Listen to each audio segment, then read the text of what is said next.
Hey, it's Colin here at the previously owned car lot. I found this Corvette here, beautiful looking vehicle. Pretty sure it wasn't a previously fleet owned vehicle, though I'm not certain because it doesn't say that it wasn't owned by a fleet manager. Pretty sure it wasn't.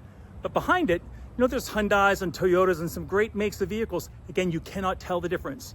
There's no way to distinguish the fleet owner's vehicle versus the previously owned vehicle by just a consumer.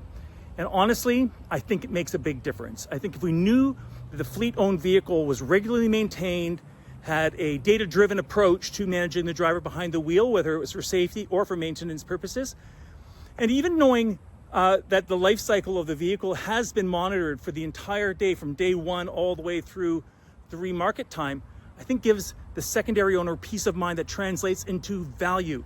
And that's what we're trying to do. We're trying to capture value within the Fleet Remarketing Industry Council, so that as comes time, we're not just discarding the vehicle at the end of the lease and trying to get value from it at that point through the traditional means. We are trying to express very specific fleet value that I think does translate when we talk about how fleet managers have used a data-driven approach to managing the asset for its life, and it needs to translate into value. So join us at the Fleet Remarketing Industry Council meeting in October at Fleet Forward Conference on the Monday.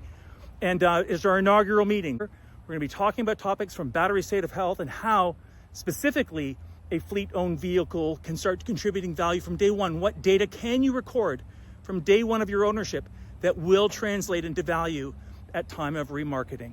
So I'm Colin. I'm looking forward to seeing you at Fleet Forward Conference in October. And meantime, I'm going to continue to walk this lot.